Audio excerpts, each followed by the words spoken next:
오늘은 기독교 신자의 본래 모습이라는 제목으로 은혜의 시간을 가지고자 합니다. 기독교는 변화의 종교입니다. 전에는 하나님을 전혀 알지 못하던 영혼이 어느 순간 예수님을 통해서 하나님을 만나고 그분을 믿고 의지하고 순종하는 사람으로 변화된다는 것이 성경의 일관된 메시지입니다. 우리 각자가 이런 변화의 주인공인 줄로 믿습니다. 본문은 초대 예루살렘 교회를 이끌었던 지도자 사도 야고보가 성령의 감동으로 기록한 편지입니다. 야고보는 영어로 제임스인데요. 예수님의 친동생이었습니다.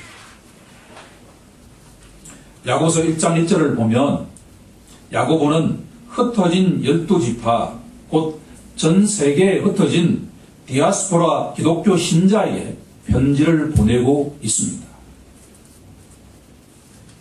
야고보서 속에는 저자의 체험적인 신앙 고백이 들어가 있습니다.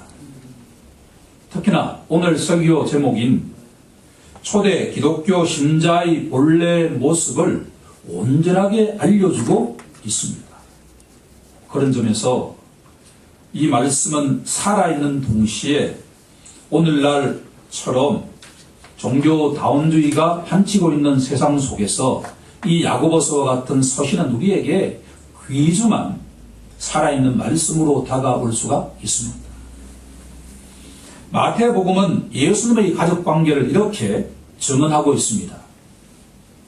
마태복음 13장 55절에 가면 이는 그 목소의 아들이 아니냐, 그 어머니는 마리아, 그 형제들은 야고보, 요셉, 유다라 하지 않느냐. 예수님의 친동생이었던 야고보와 유다에게 예수는 어떤 존재로 비치었을까라고 질문할 수가 있습니다. 평소에 평범하게 지내던 친형이 오늘 갑자기 침례식을 하고 난 다음에 회개하라, 천국이 가까이 왔느니라고 선포한다면 그 동생들이 친형을 과연 쉽게 메시아라고 고백할 수가 있겠느냐 말입니다.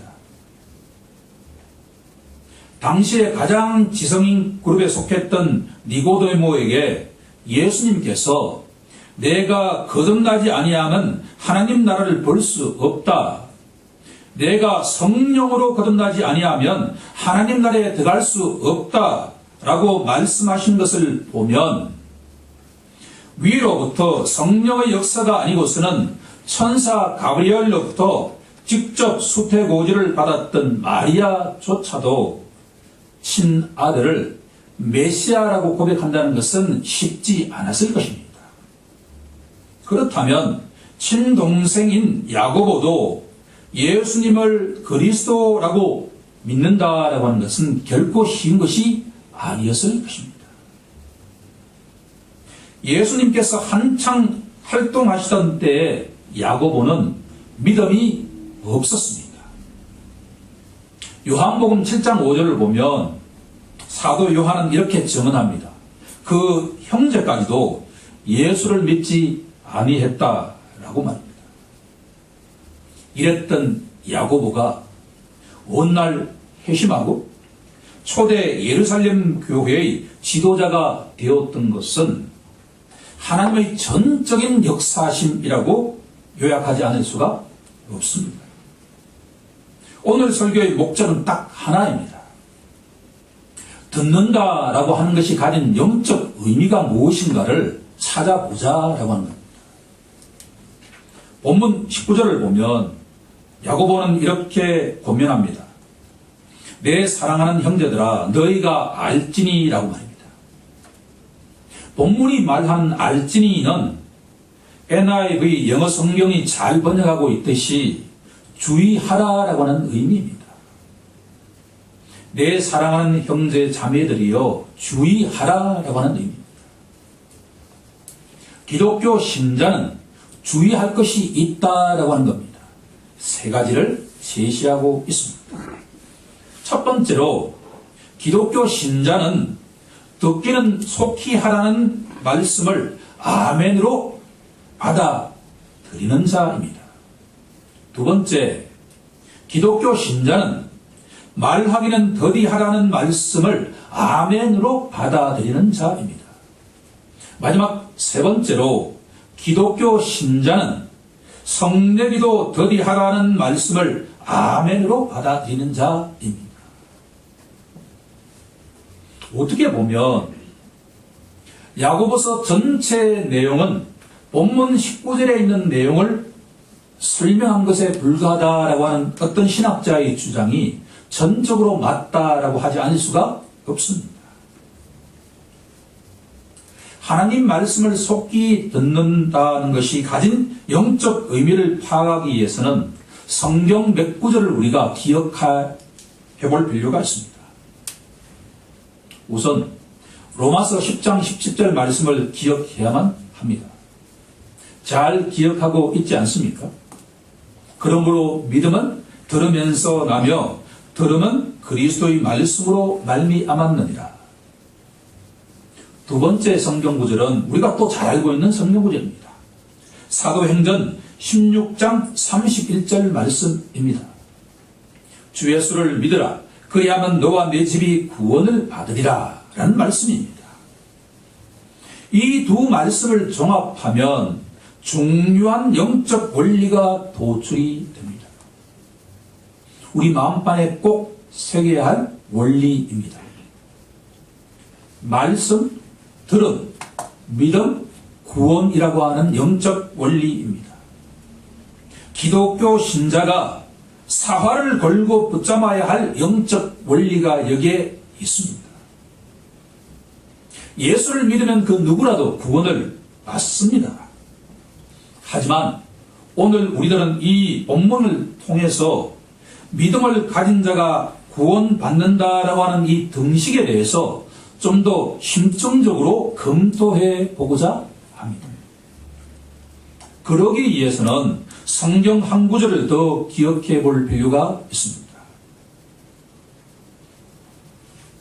주보에 보시면 생명의 양식 제일 밑에 금조의 성경 구절이 나와 있습니다. 히브리서 10장 39절 말씀입니다. 우리는 뒤로 물러가 멸망할 자가 아니요 오직 영혼을 구원함에 이르는 믿음을 가진 자니라. 아멘. 여기에는 두 가지 중요한 의미가 들어가 있습니다. 하나는 기독교 신자는 뒤로 물러설 수 없는 존재다라고 하는 겁니다. 즉 기독교 신자는 사도 바울처럼 표대를 향해서 앞으로 달려가야만 하는 존재다라고 하는 겁니다. 그래서 달리 표현해 보면 기독교 신자는 배 수준을 치고 살아가는 존재다라고 하는 겁니다. 우리들은 이미 뒤로 물러갈 수가 없는 존재입니다. 우리는 천국을 향해서 전진하고 또 전진하는 존재다라고 하는 겁니다. 다른 하나는 기독교 신자는 구원함에 이르는 믿음의 소유자다라고 하는 겁니다. 여러분 지금부터 주목해야 할 단어가 구원함에 이르는 믿음이라고 하는 구절입니다. 이제 본론으로 들어가 보고자 합니다. 19절에 계속 집중해 보겠습니다. 사도 야고보는 기독교 신자들을 향해서 듣기는 속히 하라고 명하고 있습니다. 이 말씀의 의미를 세 가지로 지금부터 찾아보고자 합니다. 히브리인들은 어릴 때부터 쉐마 이스라엘을 암송하며 자랐습니다. 쉐마 이스라엘을 번역하면 이스라엘은 들으라라고 하는 말씀을 듣고 성장해 왔습니다. 쉐마 이스라엘은 신명기 6장 4절 이하를 보면 잘 나와 있습니다. 이스라엘아 들으라. 우리 하나님은 오직 유일한 여호와이시니 너는 마음을 다하고 뜻을 다하고 힘을 다하여 내 하나님 여호와를 사랑하라.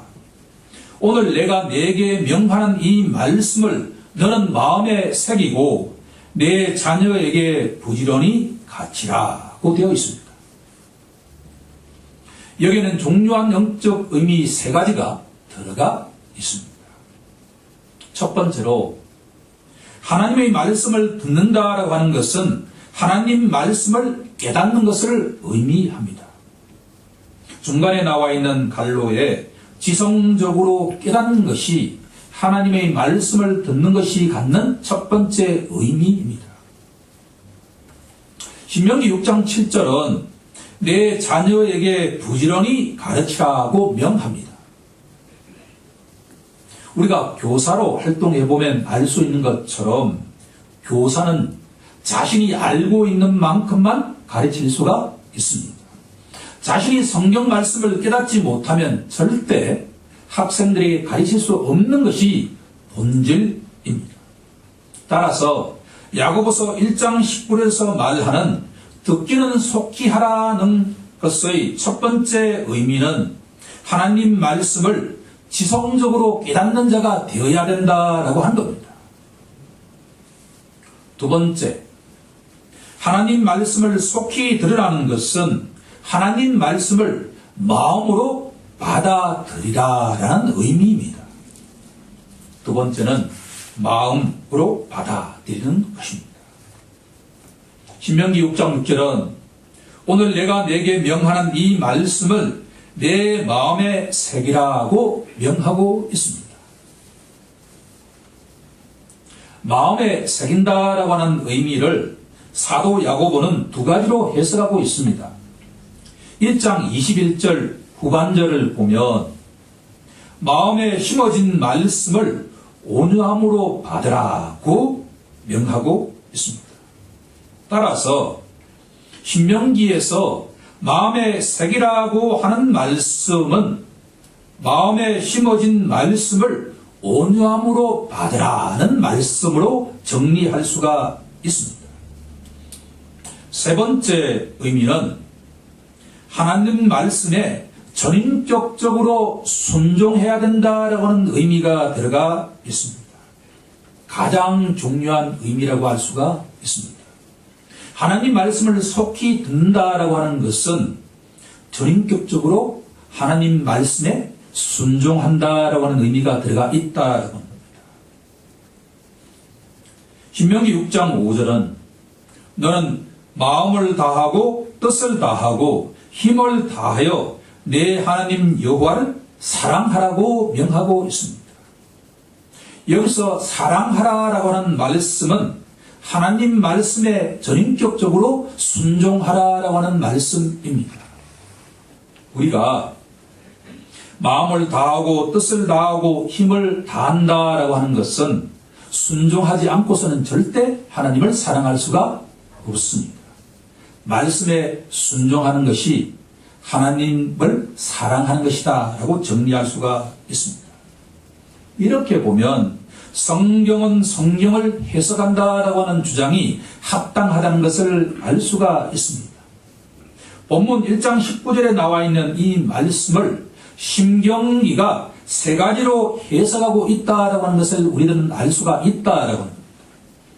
결국은 하나님 말씀을 속히 듣는다라고 하는 것은 첫째, 지성적으로 하나님 말씀을 깨닫는 것이다 라고 정리할 수가 있고, 두 번째는 마음으로 하나님 말씀을 영접한다, 받아들인다 라고 하는 의미로 정리할 수가 있고, 마지막 세 번째로 가장 중요한 것은 하나님 말씀에 전인격적으로 순종한다라고 하는 의미가 들어가 있다라고 합니다.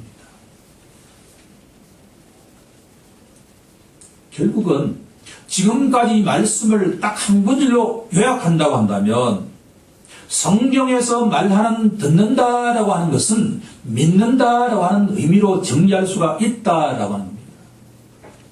속히 들으라라고 하는 의미는 속히 믿으라라고 하는 의미로 정리될 수가 있습니다. 그런데 성경에서 말하는 믿음에는 세 가지의 내용으로 구성되어 있다라고 합니다. 오늘 설교의 결론이라고 해도 과언이 아닙니다. 첫 번째는 지성적으로 깨닫는 것이 믿는 것입니다. 두 번째는 마음으로 영접하는 것이 믿는 것입니다. 마지막 세 번째로는 의지적으로 순종하는 것이 믿는 것입니다. 따라서 성령에서 듣는다, 믿는다라고 하는 것은 지성과 감정과 의지가 전인격적으로 들어가 있는 내용이다라고 하는 것입니다. 바로 히브리서 기자가 말하는 구원함에 이르는 믿음이다라고 하는 것은 방금 우리가 이야기한 지성과 감정과 의지가 전인격적으로 들어가 있는 것을 의미한다라고 하는 겁니다. 왜 이 내용이 이렇게 중요할까라고 질문한다면 우리가 복음서를 읽다 보면 예수님께서 지속적으로 기적을 행하십니다. 그 기적을 목격한 많은 사람들이 예수님을 믿었다라고 표현하고 있습니다. 그런데 예수님의 기적을 목격한 그 사람들의 믿음이 오늘 우리가 이야기하는 구원함에 이르는 믿음인가라고 질문한다면 성경은 절대적으로 아니다라고 이야기를 하고 있습니다. 왜냐하면 예수님을 믿는다고 고백했던 수많은 사람들이 며칠이 못 되어서 예수님을 십자가에 못 박으라는 말씀에 동조하고 나섰기 때문입니다. 따라서 이들의 믿음에는 문제가 있다라고 하는 것을 지적하지 않을 수가 없다라고 하는 겁니다. 예수님 기적을 목격한 사람들이 가진 믿음은 그저 지성적으로 동의하는 수준에 머무른 믿음이었다라고 합니다. 우리가 하나님 말씀을 듣다 보면, 예수님 말씀을 듣다 보면, 찬양을 하다 보면 뭔가 이 교회에 다니는 사람들에게 교회에 심적인 것이 있다라고 하는 것을 느낄 때가 온다라고 하는 겁니다. 이 세상에는 눈에 보이는 것이 다가 아니다라고 하는 것을 느낄 때가 온다라고 합니다. 예수님께서 죽은 나사로를 살리셨을 때 그것을 현장에서 목격한 사람들은 예수님을 믿지 않을 수가 없었다라고 하는 겁니다. 예수님 뭔가 이 세상 사람과는 근본적으로 다르다라고 하는 것을 느끼기 시작했다라고 합니다. 하지만 그 믿음이 히브리서 기자가 이야기하는 것처럼 구원함에 이르는 믿음인가라고 질문한다면 절대로 아니다라고 하는 겁니다. 이것은 오늘 살아가는 현대인들의 모든 기독교 신자에게도 당신의 믿음은 구원함에 이르는 믿음입니까? 라고 질문하고 있다라고 하는 겁니다. 오늘 이 질문에 우리들은 나의 믿음은 예수님의 기적을 보고 믿는 믿음과는 근본적으로 다른 구원함에 이르는 믿음이다 라고 하는 것을 고백하는 시간이 되길 간절히 소망합니다. 이상의 말씀을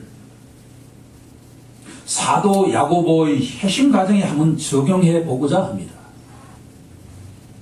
성경에서는 야고보가 어떤 과정을 거쳐서 예수님을 영접했는지에 대해서 침묵하고 있습니다.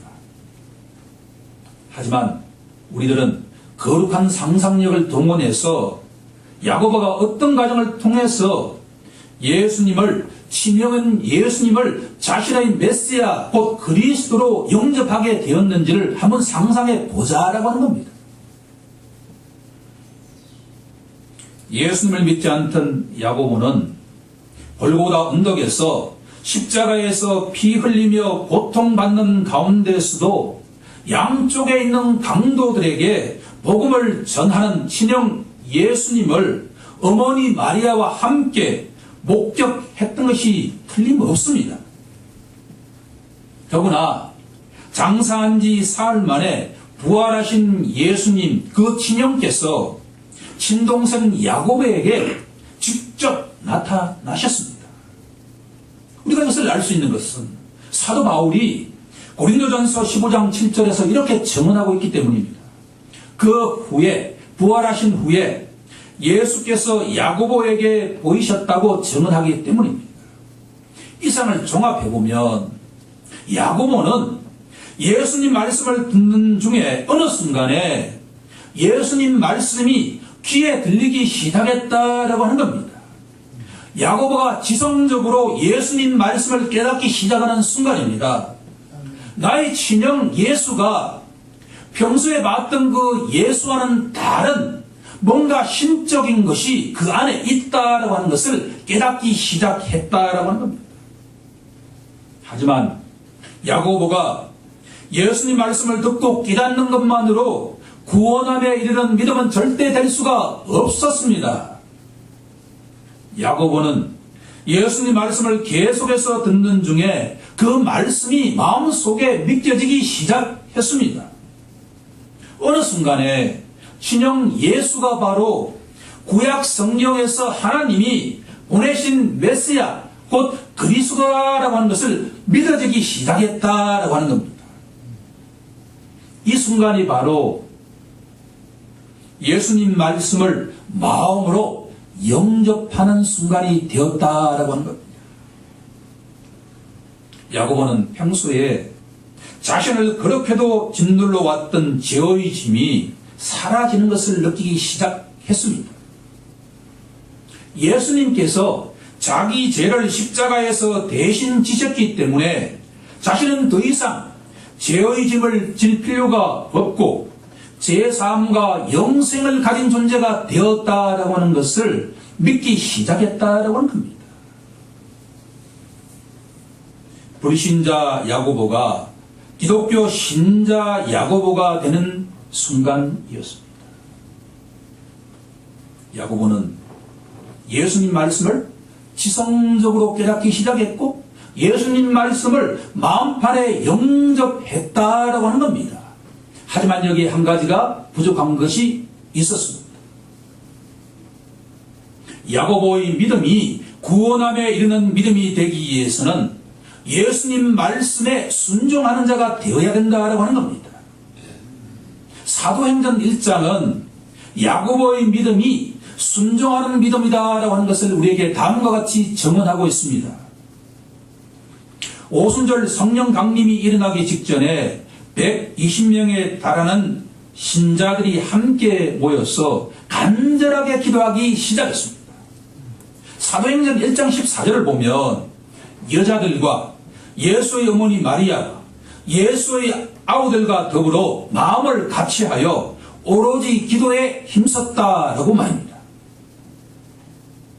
사도행전 1장 14절에는 중요한 영적 의미가 담겨져 있습니다.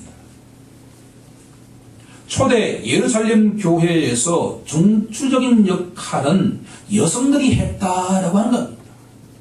이것은 혁명적인 이야기인 줄로 믿습니다. 예수님께서 살아계실 때 불신자들이었던 예수님의 육적 형제들이 초대 예루살렘 교회의 중추적인 역할을 담당하기 시작했다라고 합니다. 가장 중요했던 것은 예수님께서 살아계실 때 불신자들이었던 야고보와 유다 등이 성령 강림을 간절히 사모하는 기도의 용사가 되었다라고 하는 겁니다.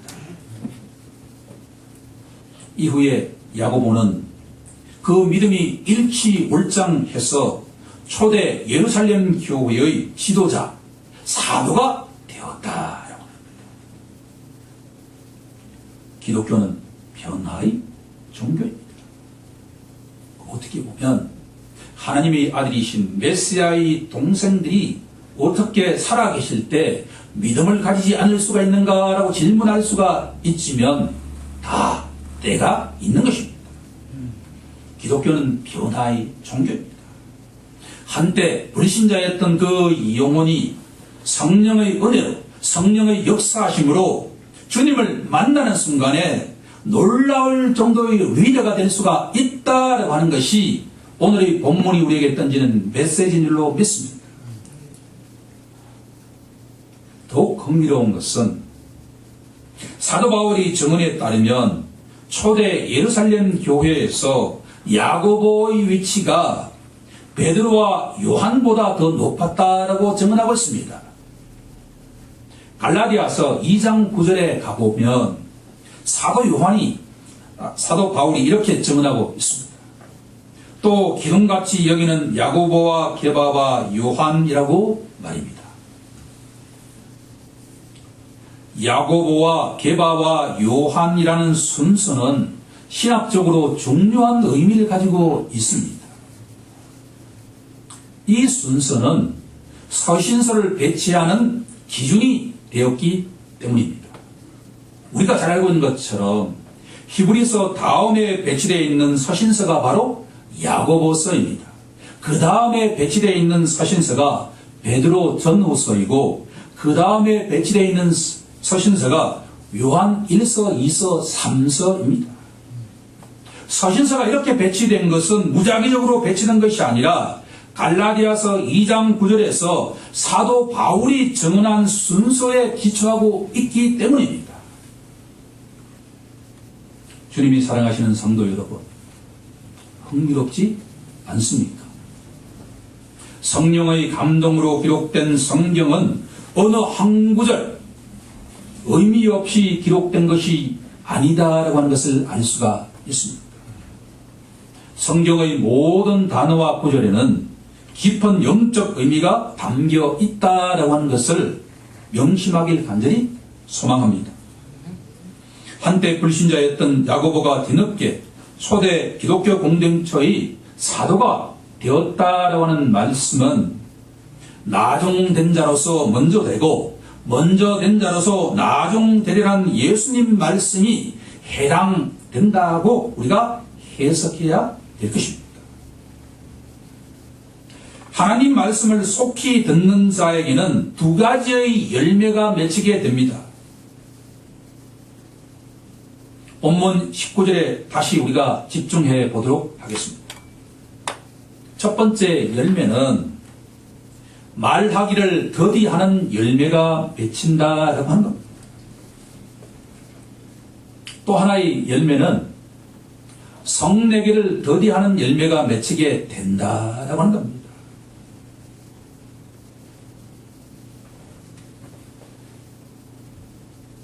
말하기를 더디하고 천천히 하고 성내기를 천천히 하는 열매가 어떤 신자에게 열매가 맺힌다고요? 하나님 말씀을 속히 듣는 자에게 맺히는 열매다라고 하는 겁니다. 그러면 이 메시지를 우리가 해석해 보면 어떻게 하면 말하기는 천천히 하고 성내기도 천천히 하는 자가 될 수 있을까라고 질문한다면 예수님 말씀, 하나님 말씀을 날마다 듣는 자가 되어야 합니다. 듣는 자는 예수님 말씀을 믿는 자입니다. 예수님 말씀을 순종하는 자입니다. 결국은 말하기를 천천히 하고 성내기를 천천히 하는 열매는 누구에게 맺히느냐 하면 예수님 말씀을 듣고 믿고 순종하는 자에게 맺힌다라고 하는 것입니다. 아무리 내가 오늘부터 천천히 말을 해야지, 화는 내지 않아야지 결단한다고 해서 그 열매가 맺힌 것이 아니다라고 하는 것을 알 수가 있습니다. 결국은 중요한 것은 날마다 우리의 지성과 감정과 우리의 의지, 전인격을 하나님 말씀을 듣고 믿고 순종할 때 그런 열매가 맺힌다라고 하는 것을 기억해야만 된다라고 하는 겁니다.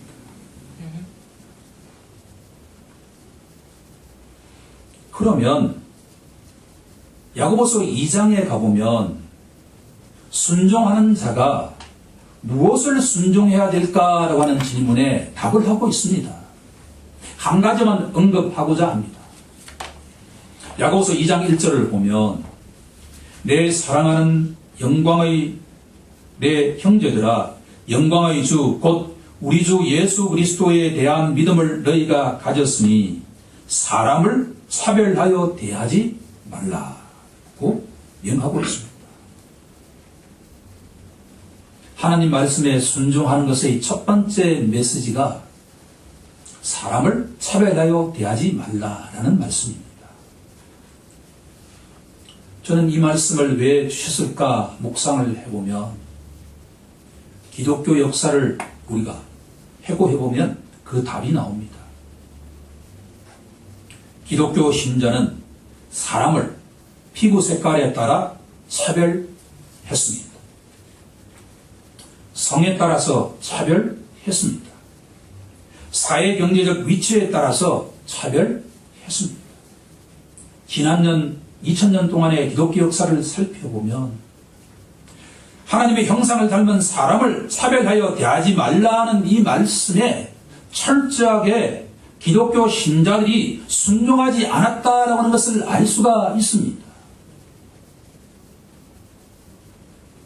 그렇다면 회개하라 라고 하는 이 주님의 말씀은 우리가 듣고 또 들어야 하는 말씀이라고 하는 것을 알 수가 있습니다. 신자는 그만큼 죄성이 강하고 자기의 주장이 강하기 때문에 눈에 보이는 것에 좌우되지 않을 수가 없다라고 하는 겁니다. 우리 모두 사람을 차별하여 대하지 말라는 이 주님 말씀에 순종하는 우리 모두가 되길 간절히 축원합니다. 이제 말씀을 정리해 보고자 합니다. 하나님이 기뻐하시는 기독교 신자는 리듬을 따라 사는 자입니다. 기독교 신자는 하나님 말씀을 속히 듣고 말하기와 성내기는 더디하는 리듬을 따르는 자가 되어야 합니다.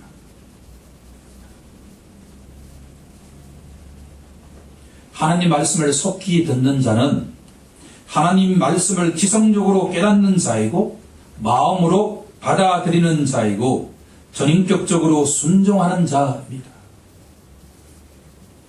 종합하면 성경이 말하는 듣기는 믿는 것이고 순종하는 것이다 라는 결론을 내릴 수가 있습니다. 주님이 사랑하시는 성도 여러분, 성경 말씀을 듣는 것과 믿는 것과 순종하는 것은 항상 등식이 성립된다는 것을 마음판 깊이 새기는 시간이 되길 간절히 소망합니다. 이런 믿음을 히브리서 기자는 구원함에 이르는 믿음이라고 했습니다. 야고보서 2장 17절을 보면 그렇게도 유명한 구절이 나오지 않습니까? 행함이 없는 믿음은 그 자체가 죽은 것이다.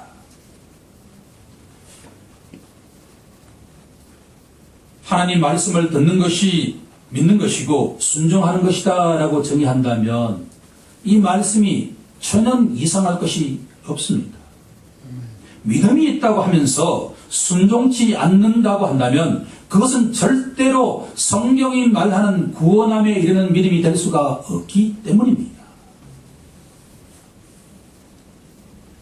기독교 신자의 믿음은 순종하는 믿음입니다. 우리 모두 하나님 말씀을 속히 듣고 순종하는 믿음의 소유자가 되길 우리 주 예수 그리스도 이름으로 간절히 축원하옵나이다. 아멘.